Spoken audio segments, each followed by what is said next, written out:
Jumbo committee बनी है, क्योंकि बिहार की जनसंख्या भी 13 करोड़ है। 13 करोड़ में यदि 125 की कोर कमेटी बनी है तो बहुत बड़ी नहीं है। तो इन्हें लगा कि ये 125 में जो हैं, इन्हें थोड़ा सा लगा कि इनके सम्मान के अनुरूप नहीं है। क्या वो आईएएस अफसर हैं? हमने किसान को जो अध्यक्ष बनाया वीरेंद्र जी को, क्या वो आईएएस अफसर हैं? ऐसे तो नहीं है। अब एक दो हम लोग आ गए हैं इसमें, तो इसका मतलब नहीं है कि आईएएस नहीं कर सकते। आप केंद्रीय कैबिनेट अभी लीजिए ना। नोरमा ग्रुप, जो सोचता है वो करता है, आपके अपने सपनों का आशियाना। नमस्कार, मैं हूं सागर कुमार। भारत लाइव देख रहे हैं आप। देखिए, जनसुराज पार्टी अब एक पार्टी बन गया है। हालांकि प्रशांत किशोर इसकी शुरुआत पदयात्रा से किए थे। अब 2025 में जो बिगुल बजेगी चुनावी, उसमें लोग कह रहे हैं कि जनसुराज एक कड़ी टक्कर के रूप में कड़ी चुनौती दे सकता है। लेकिन एक बड़ा आरोप यह भी लग रहा है जनसुराज में कि ग्राउंड लेवल के लोगों को ना लेकर केवल आईएएस अधिकारियों, बड़े डॉक्टरों, बड़े नाम की तरफ जनसुराज फोकस कर रहा है। हमारे साथ पार्टी के उपाध्यक्ष हैं ललन यादव जी हैं। पहले तो सर बहुत बहुत स्वागत है आपका। धन्यवाद। क्या इस आरोप पर आपकी क्या प्रतिक्रिया है? लोग कह रहे हैं कि जनसुराज अब केवल बड़े लोगों की पार्टी है, केवल आईएएस अधिकारी, बड़े जो लोग हैं वही जुड़ रहे हैं, आम लोग तो जुड़ नहीं रहे हैं। क्या मैं ये पूछना चाहता हूँ कि आईएएस पदाधिकारी क्या ग्राउंड लेवल पर नहीं होते हैं? क्या वो ग्राउंड लेवल पर काम नहीं करते हैं? वो ग्राउंडेड नहीं होते हैं?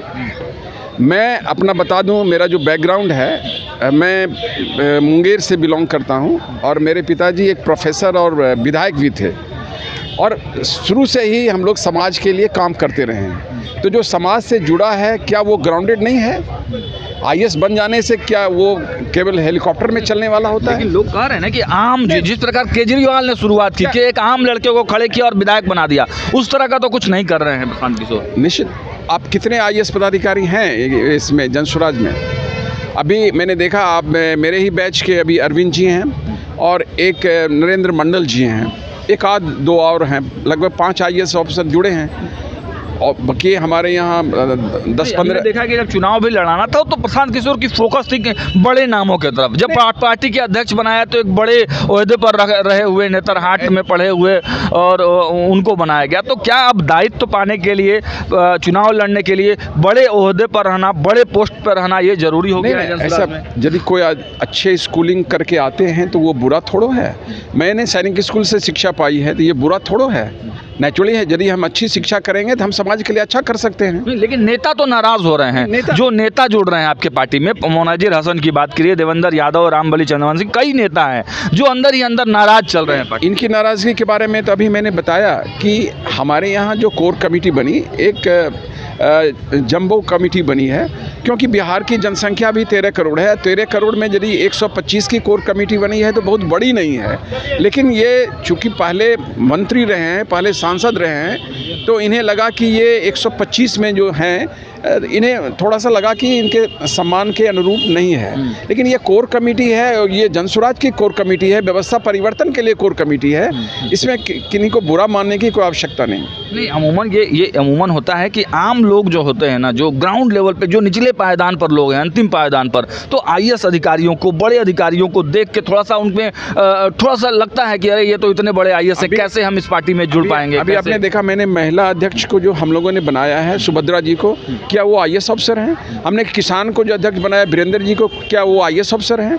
ऐसे तो नहीं है। अब एक दो हम लोग आ गए हैं इसमें, तो इसका मतलब नहीं है कि आईएएस नहीं कर सकते। आप केंद्रीय कैबिनेट अभी लीजिए ना। केंद्रीय कैबिनेट में आधे से लोग, कम से कम 1/4 लोग निश्चित हैं जो इंडियन एडमिनिस्ट्रेटिव सर्विस के हैं या इंडियन फॉरेन सर्विस के हैं। तो उसमें बुराई क्या है? जो आदमी पढ़ लिख के कॉम्पिटेंट होके यदि समाज का कुछ अच्छा करना चाहता है तो आप उसको क्यों हटाना चाहते हैं? ठीक है, मेरा इसमें एक और वो क्या ग्राउंड लेवल की रियलिटी से वाकिफ नहीं होते हैं? एक अंतिम सवाल यह है कि चुनाव लड़ाने में क्या कुछ देखा जाएगा? क्या बड़े अधिकारियों को भी ज़्यादा टिकट दिया जाएगा या फिर ग्राउंड लेवल के लोगों को भी टिकट आप लोग देंगे? आप हमारी कोर कमेटी देखें ना, इसमें कितने लोग हैं जो आईएएस हैं? नाराजगी है ना कि एक ही कमेटी में आप पंचायत स्तर के लोगों को, बड़े नेताओं को शामिल कर दिए हैं। कोर कमेटी में आप देखेंगे तो उसमें कितने आईएएस अफसर हैं, कितने पदाधिकारी हैं? आप देख लीजिए ना, 125 में ज़्यादा लोग ग्राउंड लेवल के हैं। और यदि आईएएस अफसर हैं, ये भी तो समाज के लोग हैं, ये कहाँ जाएंगे? क्या इनको समाज का सेवा करना हक नहीं है? अब जदयू में भी थे, लग रहा है कि नीतीश कुमार से अब नहीं हो पाएगा। नहीं, ऐसा मैंने नहीं कहा। जदयू में थे और उन्होंने मुझे काफ़ी अपॉर्चुनिटी दी, लेकिन इसमें जो प्लेटफॉर्म मुझे मिला है ये व्यवस्था परिवर्तन का प्लेटफॉर्म है। और बिहार जिस चीज़ से जूझ रहा है, पलायन से जूझ रहा है, बेरोजगारी से जूझ रहा है, यहाँ पर शिक्षा व्यवस्था सही नहीं है, तो इन सबको ठीक करने के लिए सत्ता परिवर्तन मात्र नहीं है, इसके लिए व्यवस्था परिवर्तन करना पड़ेगा। नीतीश जी ने तो किया है, बहुत कुछ किया है। उन्होंने, मैं कह रहा हूँ कि उन्होंने बहुत कुछ किया है।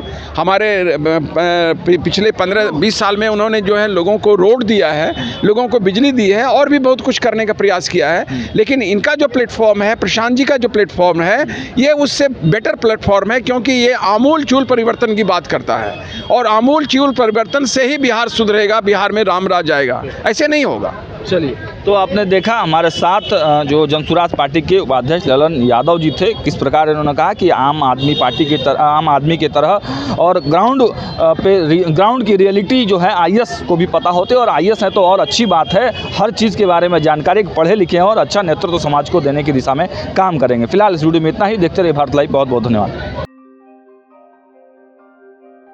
आपके सपनों को हमने सजाया है, ई होम्स पैनोरमा को हमने बनाया है। ई होम्स मेरा एक सपना था जिस पे मैं पिछले 4 साल से काम कर रहा था। हमने जो बनाया है वो सबने है माना। ई होम्स पैनोरमा में हो आपका भी आशियाना। और फाइनली हमने 2021 में इस प्रोजेक्ट को लॉन्च किया। बहुत लोग अप्रिशिएट कर रहे हैं कि पूर्णिया जैसे शहर में, बिहार के, एक तो बिहार की बात करें उसमें भी पूर्णिया जैसे छोटे जगह में इस तरह का लाइफस्टाइल देना, ये सुन के हम लोगों को बहुत अच्छा लगता है। ई होम्स में हमने कुछ और भी किया है, जैसे हम जिस जगह में रह रहे हैं हमारी फैमिली सिक्योर हो, उनको सिक्योरिटी का ध्यान में रखा है। आपकी सुविधा और सुरक्षा आपके लिए खास है, ये आपका विश्वास है। इसमें आर्टिफिशियल इंटेलिजेंस का 7 लेयर सिक्योरिटी का हमने इस्तेमाल किया है। लस ग्रीन कैंपस को बनाया है, यदि हमारा बाउंड्री वाल है तो वो वर्टिकल गार्डन है। ये जितनी भी फैसिलिटी होता है एक इंटरनेशनल टाउनशिप में ई होम्स है, ये हम लोग विश्वास नहीं कर पा रहे हैं। जो भी हमारे मित्र दोस्त या जो भी हमारे बाहर के बाहर आते हैं तो हम लोगों को बहुत अच्छा सुनने को मिलता है और बहुत अच्छा क्रेडिट मिल रहा है। वो सारा हमने सिर्फ एक बिल्डिंग नहीं बनाया, हमें एक बहुत अच्छा लाइफस्टाइल दिया ई होम्स में, और मेरा एक सपना था जिसको मैं आज फुलफिल होते हुए देख पा रहा हूँ। ये आपका आवास है। ई होम्स पैनोरमा में अब आपका निवास है। E homes Panorama, luxurious lifestyle redefined. Panorama group, जो सोचता है वो करता है। अगर ये वीडियो पसंद आई और वह बिहार के राजनीति और बिहारियत से सरोकार रखेनी तो सब्सक्राइब बटन दबा के चैनल के सब्सक्राइब कर ली। ओजे एगो घंटी बा, ओकरा बटन दबा देला से कुल सटीक और मारक खबर रुआ मुफ्त में मिल जाई। अगर रुआ पत्रकारिता के हमनी के नया प्रयोग में सहयोग कर चाहतानी तो ज्वाइन बटन दबा दी। पेटीएम नंबर नोट कर ली 9386 816